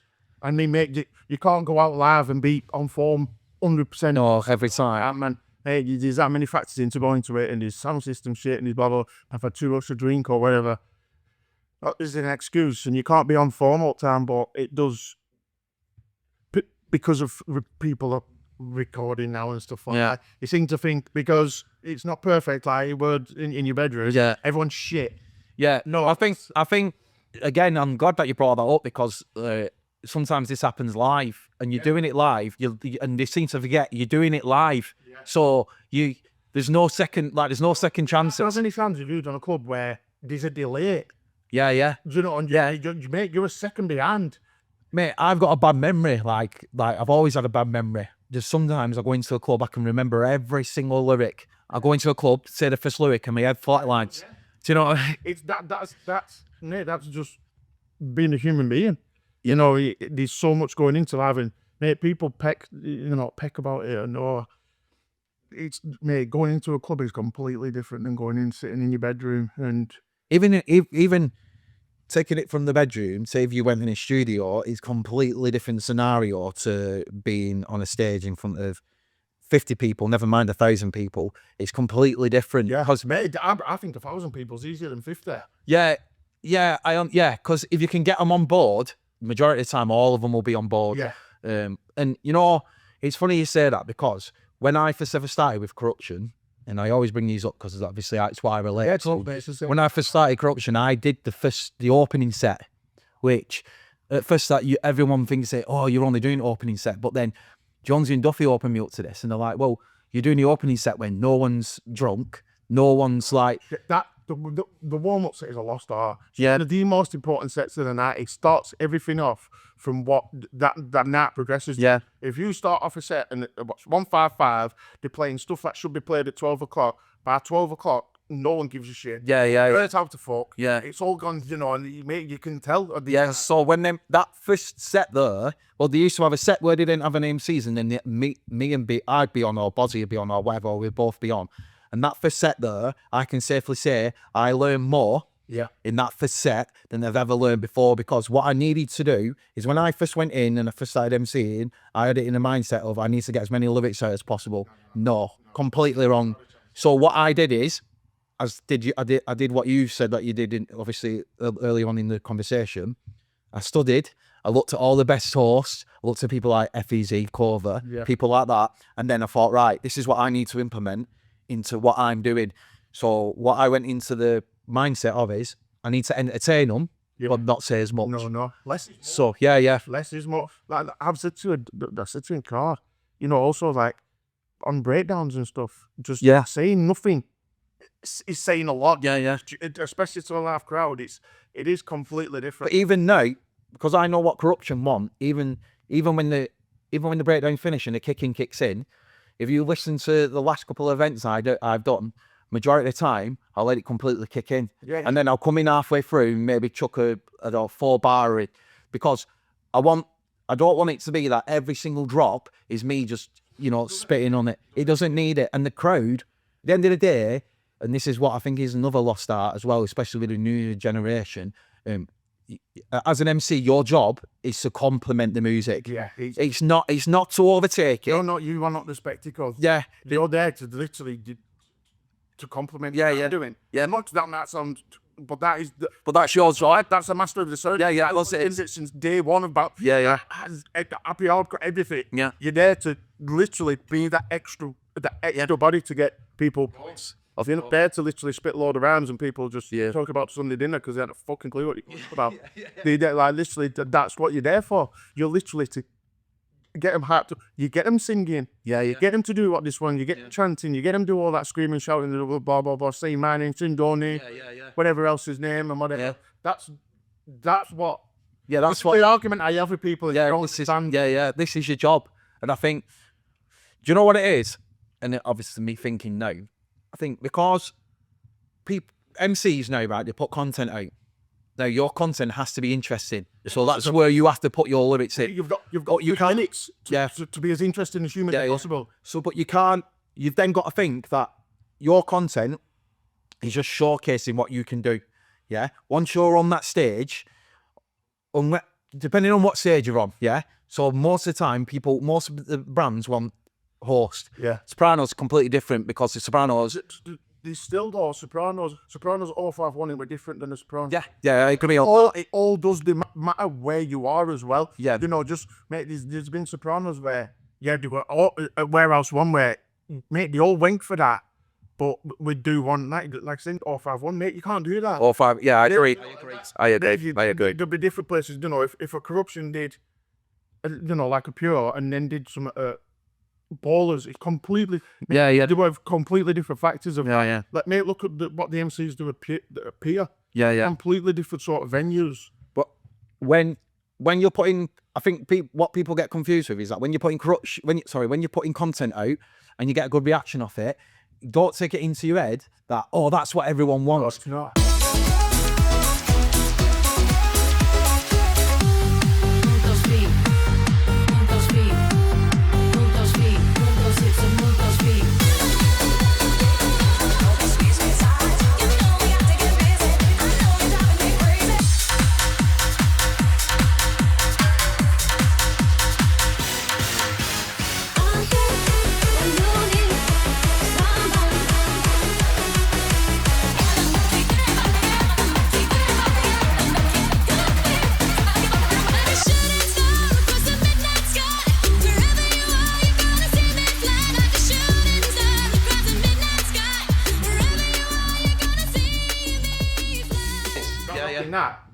It's completely different. Yeah. So when you go, what I judge myself off is what I judge myself off is this: the last 3 corruption events that I've been to, there's people that have come out of their way to come over to me and literally have a conversation with me about my performance. So then I know that I'm doing the right thing. If people were coming up to me and saying that, I'd be like second guessing myself, sort of thing. But I'm not taking that away from any other MC. No. I've got respect for every single person that picks that mic up. Do you know what I mean? Same, mate. You get on that stage wherever you are, you've got the bollocks to do something. Whether where everyone's different.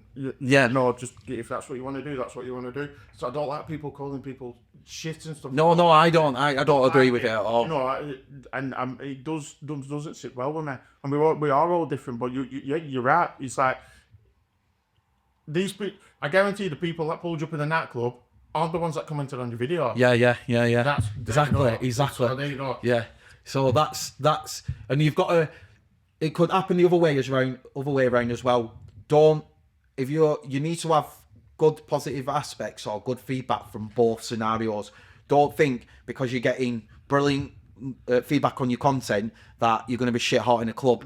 And the other way around as well, because you're shit hot in a club, don't mean that your content's fucking shit hot. You know what I mean? Yeah, you need to. It's a sort of thing similar to DJing.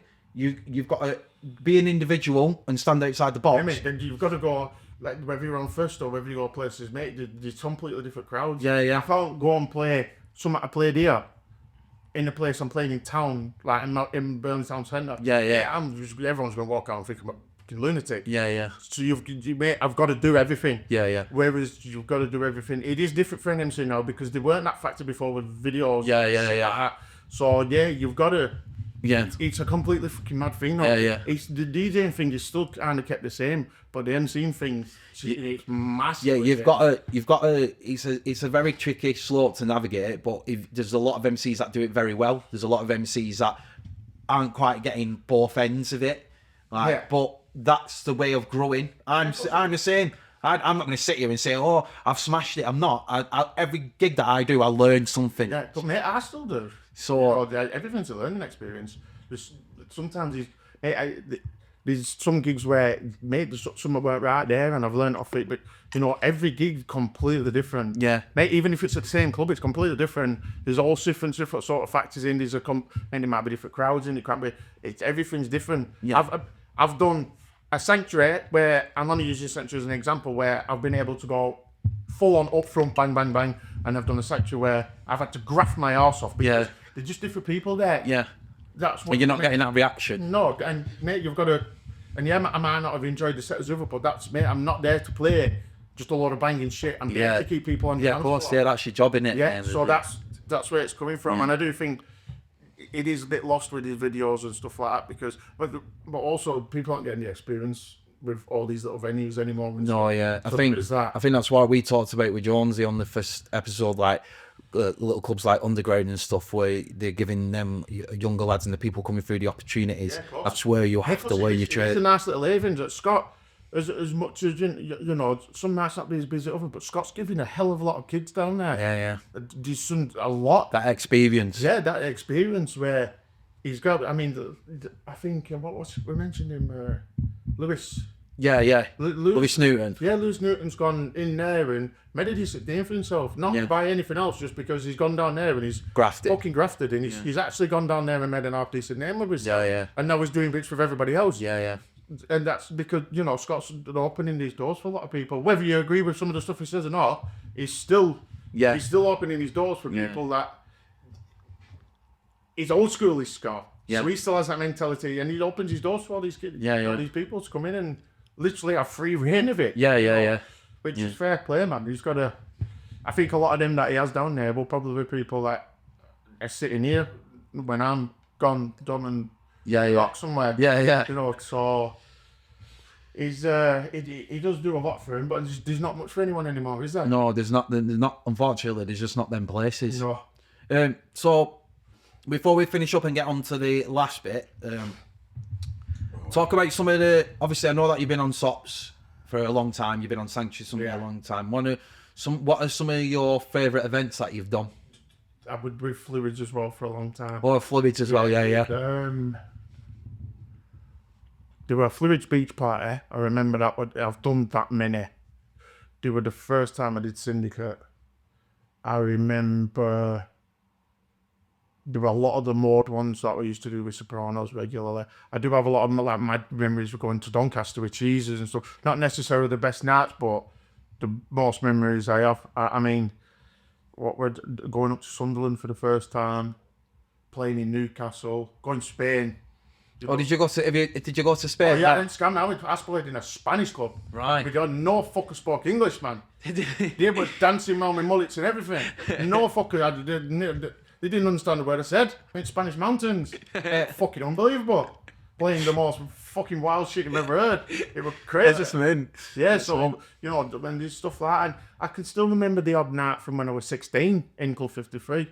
And only the odd night, you know, when I did a little direct my Moors or... You know, I still remember doing a little gig in Oz and Twistle, where it were a really small night. I've done that much. I've forgotten more. Yeah. You know, and there is the odd one. Did the 051 stuff we made like one. The first time I did 051 when clubbers were there. When I did Reminisce, you know, stuff like when I did Back to the Opal, and stuff like that I don't forget. Yeah. I had a CD on over there. I didn't even know it was me. Yeah. I thought, fucking hell, this is alright. It is. It was Sanctuary Seed. I can't remember being there. So it's like I forgot that much. Syndicate, mate. And I've done Pier, you know, I'll never forget. Yeah. You know, and I've done Maxine's, I'll never forget. Maxine's, not necessarily what event it were, but I have done all these places. And yeah, the memories. I've got memories to last. I've all two academies. Yeah. You know, stuff like that. So not necessarily... You've been involved in quite a lot, haven't you? I've been about a bit. Yeah. I've been sat with Bass Hunter drinking vodka, and then I've been in with some Spanish mad... in some cars in the Spanish car park. Yeah, and then in fucking O2 Academy, I went O2 Academy. Professor Green went night after. Fucking hell. Yeah, I was like, I'm mad with it. And then, you know, mad shit like Reminisce, and, you know, I've got... that people work at that JFMC and that Sonic and that all like there. Yeah. Mad things, and just a kid from Burnley that really just, I didn't even know what I was going to do. And I've literally seen some mad places and done some mad things. He's hoping, the scene's open a lot of doors. Yeah, well, not just a lot of doors. It's like, this might be a small way of looking at it. I used to sit there with my granddad and he'd tell me these mad stories he used to do as a kid. If I can do that when I'm an old guy, tell me these mad stories I used to do, you know, to my lads, and him. My lad thinks I'm famous. You know, he looks at me like I'm a hero. So if I can sit there and I've got a good tale to tell, I don't think I've done too bad. Yeah. We can relate on this then. So, when I first started MCing, well, not when I first started MCing, when my daughter got to the age of knowing what MCing was, Yeah. she didn't she didn't like it. Like, she didn't like that I MC'd. She's got a little bit older now, and she absolutely loves it. So she supports me in every way, shape, or form. And she's 18 in 2 weeks, so she's coming. It's going to be her first gig at the Corruption one at Ballers. And my little boy, he listens to gangster rap and that, so he sort of can relate to some of this stuff. That so, how much of your joy is it when you see your kids enjoying what you do? Like, I had a video on TikTok and my lad commented on it, and like that. I seen that. I seen you put it on. Fucking, I get emotional even think about it. But that will win. Yeah. Fuck the gigs. Yeah. Win for me. This is what I think. Like when I'm talking about stuff, and I talked about this on the Corruption podcast, when I'm talking about stuff, some of the stuff that I've achieved and some of the, like, it's not as big as what other people have, but some of the stuff I've achieved personally, and my kids being my biggest supporter, that alone, if no one liked me, and not from this day dot, that alone was the one thing that would let me carry on doing it. Do you know what I mean? Yeah, I mean, there's been mad stages that there's something. I mean, I got records signed off Clubheads, and I met Bad Habit Boys. Broke the Bass is my favourite tune. I met him. I played with him in do you know, silly little things like that, they mean nothing to anyone. To me, they mean everything. Do you know, they just silly little things like that. And like I said, I walked past my lad's room, and he had me on a YouTube. You know, I thought, you know what, fair play, man. That's kind of. Yeah, it's a mint feeling. Like, I put a video on Facebook about 3 or 4 months ago, and it's my daughter and my daughter and Josh, so Brooke and Joshua, singing along, doing a video to the Batman promo that I did. Yeah. Do you know what I mean? Yeah, it's silly little things like that. Hey, I'll take that. Yeah, it's a win, innit? Like you said. Yeah, of course it is. You know, as much as it feels weird that there's some like 20-year-old adult come up to me and I'm inspired him. I think the world's fucked if someone like me is inspiring. Do you know what I mean? But no, but you mean you do. It isn't. But it took me a while to think. Some of these people are actually listening to me. How I used to listen to these Briskin 90s. And they think the exact same way. Yeah, you've got to take your mindset back to it. That's like, and it does, because I see them differently to what. Of course. It took me a while to get around that. And it still is weird when people say it to you, but if it is mad. We're in a position where we make an impact on people out there. There's probably some lad in there sat in his room who's listening to me like I used to listen on there. It's fucked. Yeah.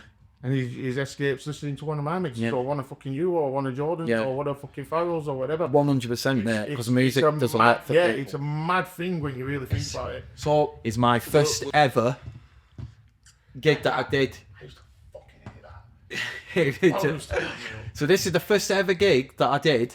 Oh, let's go back. 1 minute, was that a deviation? No, it was Easy Records' first birthday, I think it was, I believe. That could have been. And that was at DNA. I think I was back to back with John G that night. That was one of the first nights I played for Farrell. I think.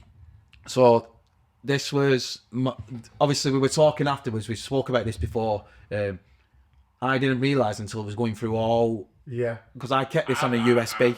I've not seen that in a very long time. And I didn't realise until reading it through, and then I clocked Nicki B, and I thought, is that Nicki B? Nicki B. So, but as you see there's some of the MCs that are on, MCG, Danny, Clover. I remember going with Grinder. That's mad, that. I remember... If it's the night I'm thinking of, I do remember that because we were guests there. It was the night where it was absolutely pissing down outside. Maybe for a little. It was always pissing. Yeah, I know. I mean, I think I do remember that night. So yeah, it's mad. It's mad. It's come full circle. Yeah. And that's I wouldn't even knew. I wouldn't even have spoke to you. Do you know what I mean? I wouldn't have even known who you were. So, and this is the first gig that. I love Zune. What? I love Zune. What's the story behind Zune? I don't know, man. He's from Byra. But, oh my god, he is one of the. What a human being he were. I love Zune. People like that I miss, because he were a proper good DJ, but he were, what a guy Zune were. Love Zune. So Let me get off this now. Go back on that one. Right, so we're going to start with this. We're going to start with this young one here. 17-year-old there. That's Lewis who started Fluids with. That is in a pub in Paddy on a Christmas day. So it's 17-year-old there. 17, yeah. And that was Christmas Day. So let's go on to that was during lockdown. You look completely different here. Yeah, no, maybe I went to the gym or anything. That was, I went, the open mode, it was during lockdown. Luke, who else did the video? The Dewey. They did a video. Right. It was Pressure, Dewey, Luke, and they did a video, and that was that. Right. And it just literally nipped in, but that was lockdown. That was that. This is where I'm going through that, because obviously I'm going through your thing, and that the picture though was an overdose versus Monroe's right at calf. Right. Pure. Right. But the bouncing that was in live rooms, wasn't it? That was live rooms. Right. Right. So I only got it up because I know that this was a while ago. Then when you're saying you've been with Sopranos since day one. Yeah, that is not as long ago as you might think. I think that was probably 2018, 17, maybe. Right. That ain't as long as you got. The photo's older than the actual event. Right. So we've got 2 for 1 here. Yeah. You know what I mean? Yeah. Right, next one. This is what I was on about earlier on. What I wanted to get to is the caliber of artists that you've worked with from the beginning of Sops. Yeah. I looked at a past residents one, a couple of them on your page. Yeah. Even on them, like you had MC, like Jonak and a few like Master C was on the. I used to do. I could go back as far as doing Club 53 with Jared, like years and years ago. So like Dewey's probably the one out of all them I've worked with the most. Not the most, but as far back, and Gidney. Possibly.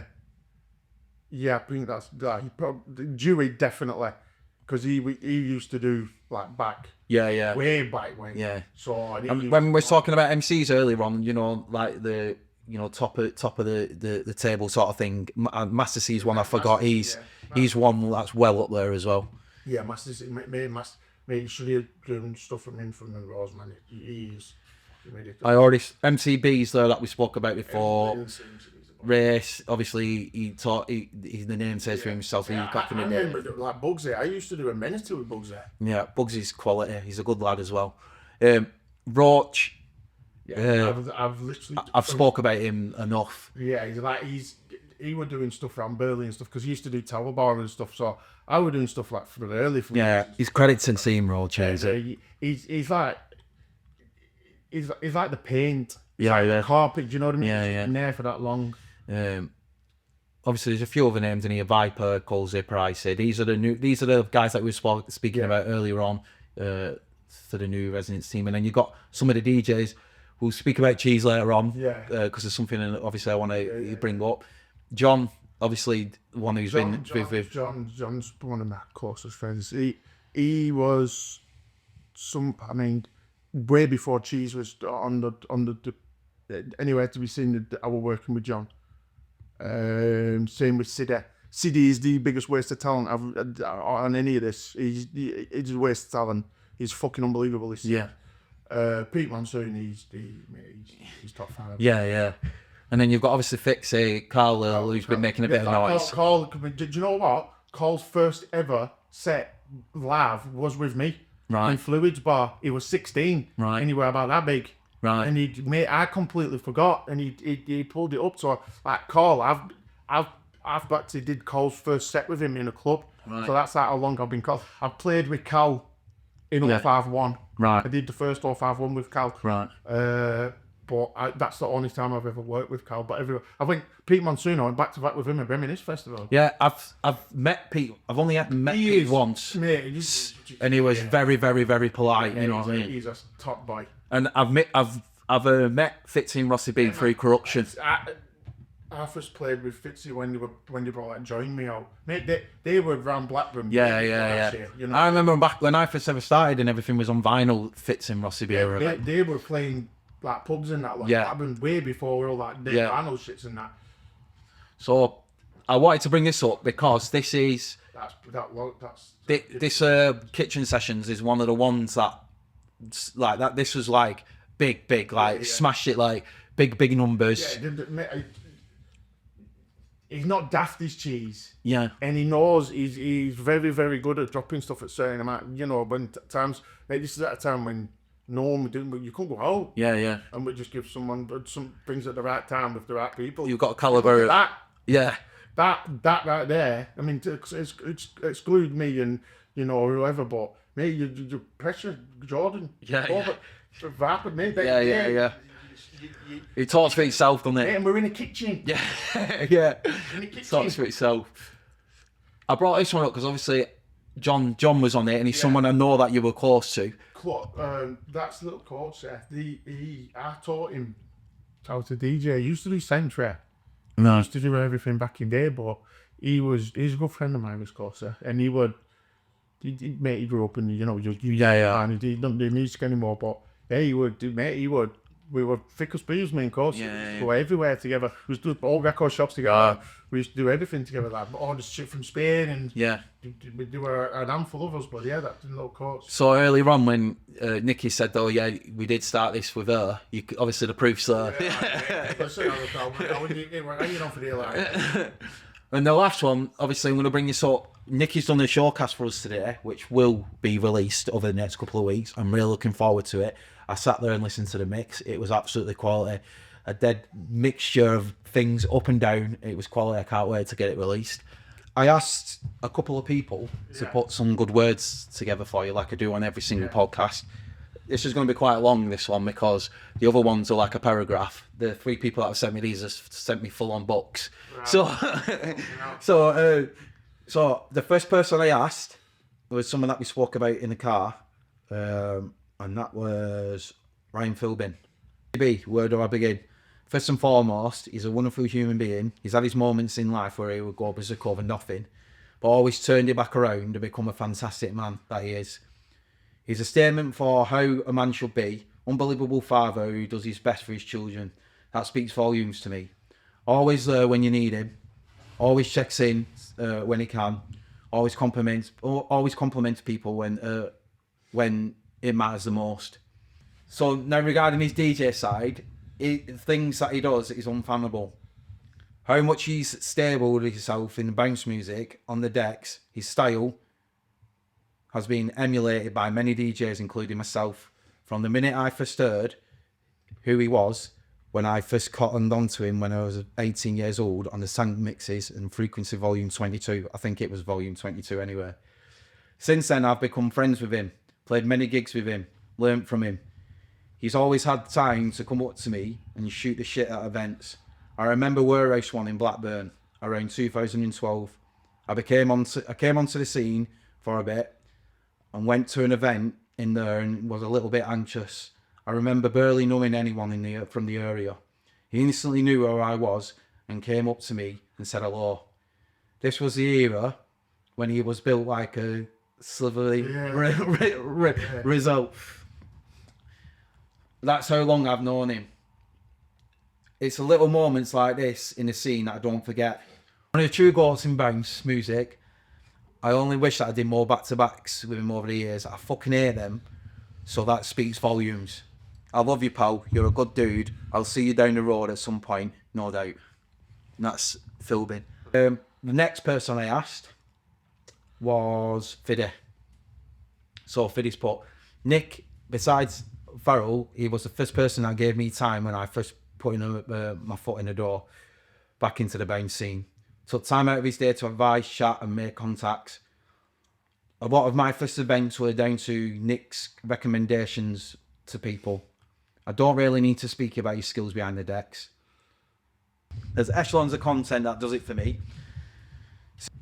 See, what people don't know, Nick does a lot behind the scenes for a lot of for a lot of places that people don't see. He puts a lot more into life, sources into the scene that people don't see. Taking time to speak as a mentor to new DJs. The first people you would message about obscure tracks. If you want to know anything from Spanish history, see Nick. Dutch, see Nick. UK, see Nick. Haha. I think you get the picture. I put Nick as one of the good ones. He's a crazy bastard at times, but he's our crazy bastard. And last one was what I spoke about before, Cheese. So Cheese has put, just say everyone knows how close me and Nick are. And that goes without saying. We don't have to get that deep, but we've been there for each other over the past 17 years. I've listened to him rant, cry down the phone multiple times. He's listened to me rant multiple times. But not only that, he will be there for anyone. He makes time for absolutely everyone. And he reaches out to people without any hesitation, regardless of their own struggles. He's that sort of person. Putting all that aside, he's one of the most talented pieces of shit on them decks. And he's very appreciated by myself and a lot more people. So that was 3 people that I spoke about you, mate, and I can see that's very, very nice of them, and it's got to you a little bit emotionally, but I can understand with what we spoke about off camera and what you've been through. I can understand that. Just to finish off, I usually give everyone a cap, but we spoke about it before, and said I'll give you one of them to go to obviously because you like going to your gym. Yeah. I want to thank you for coming on. No, I'll die, but you don't have to thank me. So. And I want to thank you for even making that phone call like 6 months ago, mate. Everything that I've just said in there, even on, I have to edit it like mad because I can't read it. You didn't have to make that phone call, but everything that's just been said in there, that's the proof of in the pudding there for what you did when you rang me them 6 months ago and we had that little chat. So again, I want to thank you for coming on. It's been absolutely brilliant, mate. I think this is going to be one of the best podcasts that we've done. Yeah. And we'll see you soon. Nice one, man. Right. Nice one. For all the latest podcast news, content and music drops, head over to joshydigital.com.